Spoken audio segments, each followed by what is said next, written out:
World News in 5. News and developments making headlines around the world in 5 minutes. World News in 5. Here on Radyo Pilipinas Worldwide.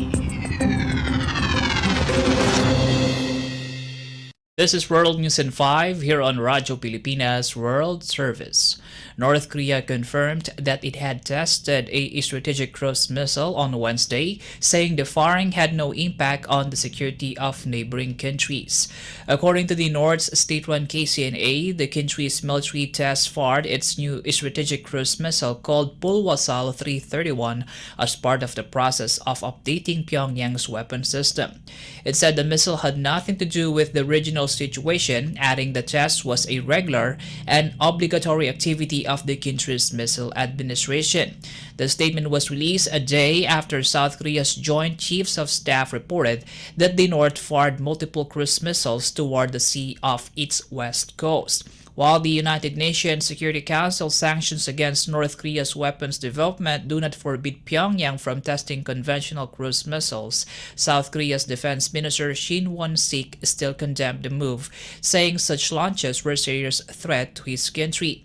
The South Korean official also warned North Korean leader Kim Jong-un of his demise if he made the worst choice and started a war.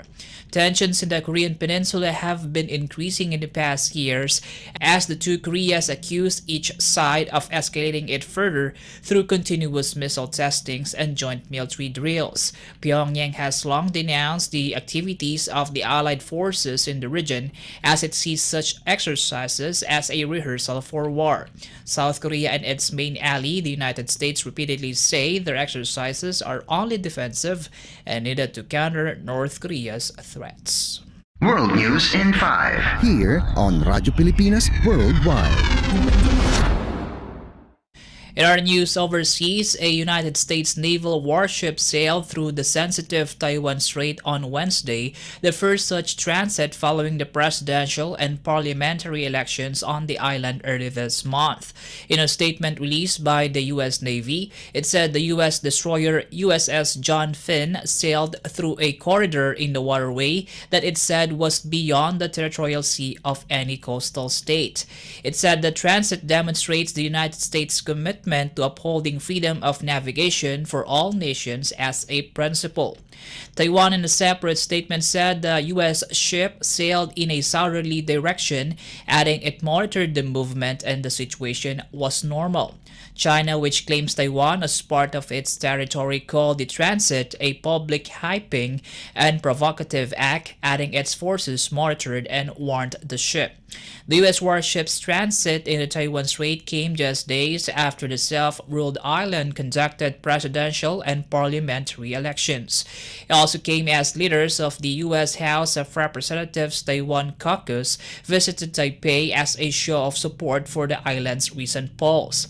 China for years views any foreign intervention in Taiwan as interference in its domestic affairs. Taiwan, on the other hand, repeatedly stressed that it is an independent country and will defend its freedom and democracy. Though it has no formal ties with the democratically ruled island, the U.S. remains Taiwan's most important international backer and a major seller of arms. World News in 5. Here on Radyo Pilipinas Worldwide.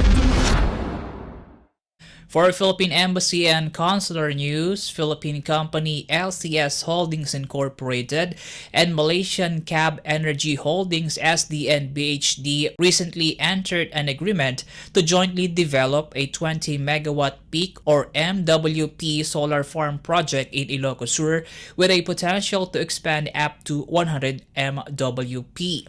In a press statement released by the Philippine Embassy in Malaysia, it said the 25-year renewable energy development project combines LCS extensive expertise in solar energy and CAB's prowess in engineering solutions. It said the energy produced from the project will be exported to retail electricity suppliers or the wholesale electricity spot market in the Philippines.